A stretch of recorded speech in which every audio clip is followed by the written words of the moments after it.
Take any given month of any given year, and it's bound to be memorable. It could have exceptional historic events occur, or the movies and music released would later be revered. Maybe the people born within it would go on to be creative or famous, or other equally talented persons see their final days. But sometimes that chosen month or year could contain all of that and more, going down in history as being exceptionally good. Such was the case with March of 1971 and a movie that first hit theaters that month, Vanishing Point. That year as a whole would see a slew of films and records that would leave a lasting impression on the world. March of 71 would also mark the births of a number of future actors, as well as see pioneers of the silver screen pass away.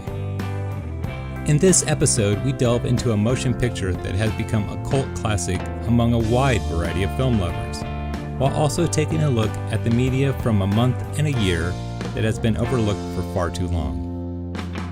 Vanishing Point stars Barry Newman as Kowalski, a pill-popping speed freak who delivers cars for a living. And by speed freak, we mean both literally and chemically. The guy likes it fast.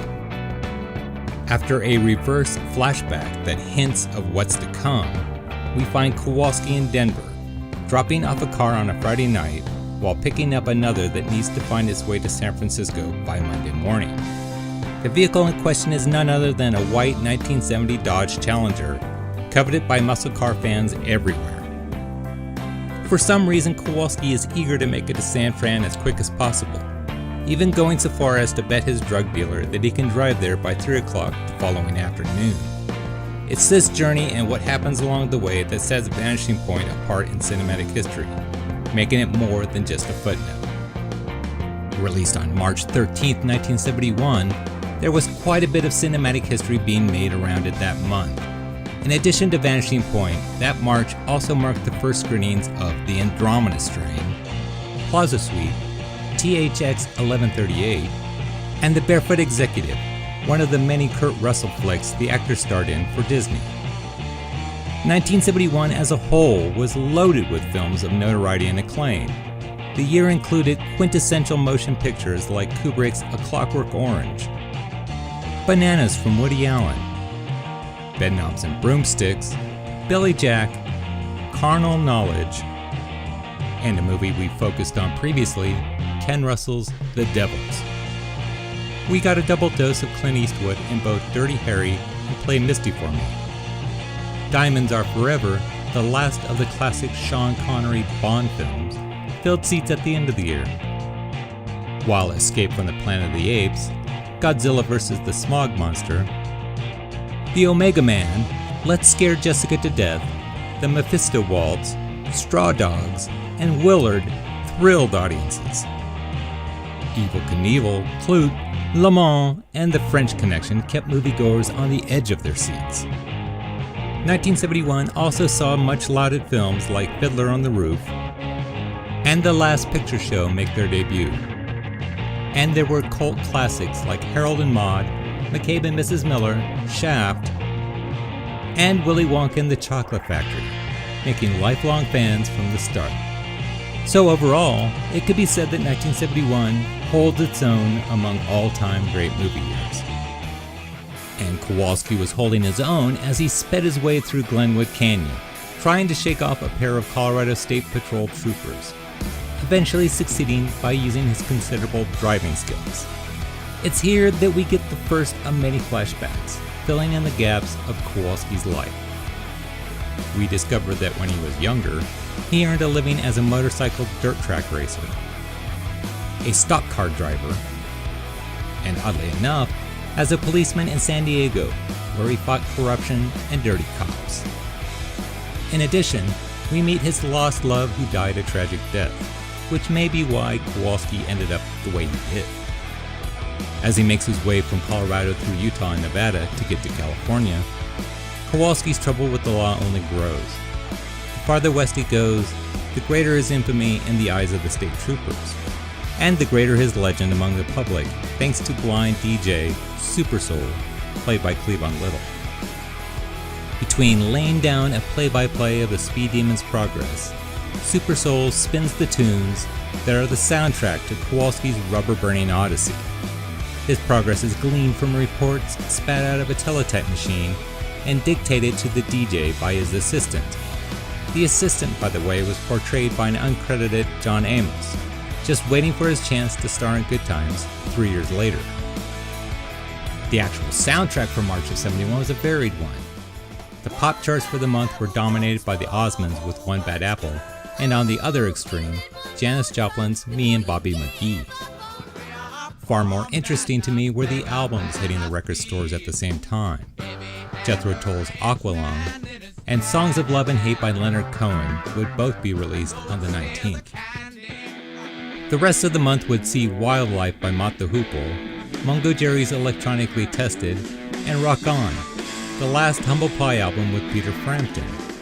It would also mark the debut of Motel Shot by Delaney and Bonnie, who were appearing in Vanishing Point, by coincidence or more likely by design. Sometimes known as Delaney and Bonnie and Friends, the married couple partnered with some of the biggest names from the late 60s and early 70s. George Harrison, Leon Russell, Dwayne and Greg Allman, Rita Coolidge, Joe Cocker, and Eric Clapton would all collaborate with the duo, appearing on the couple's albums and performing on their tours. It was with Clapton that they would record on tour with Eric Clapton, producing their first hit, Only You Know and I Know, penned by Dave Mason.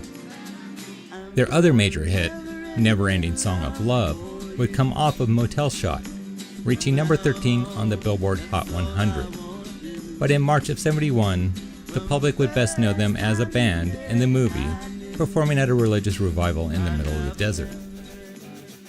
Trying to shake his pursuit, Kowalski leaves the road and heads off into the desert, where he promptly blows a tire.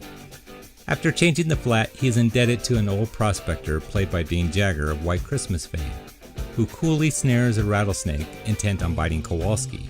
The prospector also knows where some gasoline can be scored. It's at the aforementioned musical spiritual that the prospector hits up a preacher for gas, one Jehovah of questionable divine inspiration, or so it seems. Jehovah is portrayed by Severin Darden, best known at the time for his role as Kropotkin in The President's Analyst. Not too long after Vanishing Point, he could be seen in both Conquest for the Planet of the Apes and Battle for the Planet of the Apes. But in 1971, he was a dubious holy man sharing a scene with Delaney and Bonnie and their infant daughter, Becca Bramlett, who, as an adult, would go on to fill in for Stevie Nicks in Fleetwood Mac for a while. A number of well-known actors would be born that March when Becca was making her screen debut. Annabeth Gish, John Hamm, Emmanuel Lewis, and Peter Sarsgaard all came into the world within 6 days of each other, while the end of the month delivered sci-fi fan favorites Nathan Fillion and Ewan McGregor. Throughout his petrol-powered journey, Kowalski encounters an odd assortment of characters, from the guy in a Jag taunting him to a race, to a pair of gay highway robbers. These digressions were intended to break up the monotony of police chases, and used as excuses for the cops to keep up their pursuit. But perhaps the most unique pair he meets are that of the biker Angel and his girlfriend, referred to in the credits as Nude Rider. Alerted to his whereabouts by Super Soul's broadcast, Angel encounters Kowalski on the road, ready to provide aid to the driver on the highway to hell. At Angel's funky desert compound, Kowalski pharmaceutically refuels and is gifted with the sight of a naked hippie chick, riding a motorcycle across the sand. Like a condemned man, he's presented with a variety of temptations, from a joint to an offer of sex with a fair-haired rider. Kowalski's future is coming clear, and it doesn't look like it will last much longer. Time had come to an end for a number of actors in March of 1971. The 12th alone saw 2 deaths. Tor Johnson, best known today for his role in Plan 9 from Outer Space, and Roy Glenn, who would be seen posthumously later that year in yet another ape movie, Escape from the Planet of the Apes. But he was perhaps better known at the time for his role opposite Sidney Poitier in Guess Who's Coming to Dinner. The most poignant of passings had to be that of Harold Lloyd and Bebe Daniels. Both were pioneers of the movie industry, beginning their careers in the silent era, not to mention starring in over 140 films with each other.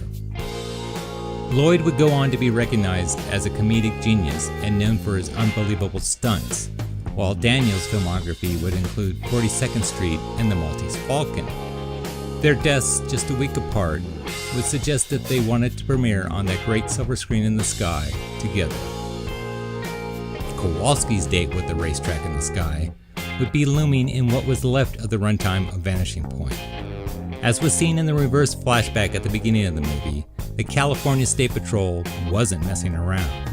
If he wanted to get into the Golden State, he'd be doing it through the blades of two huge bulldozers.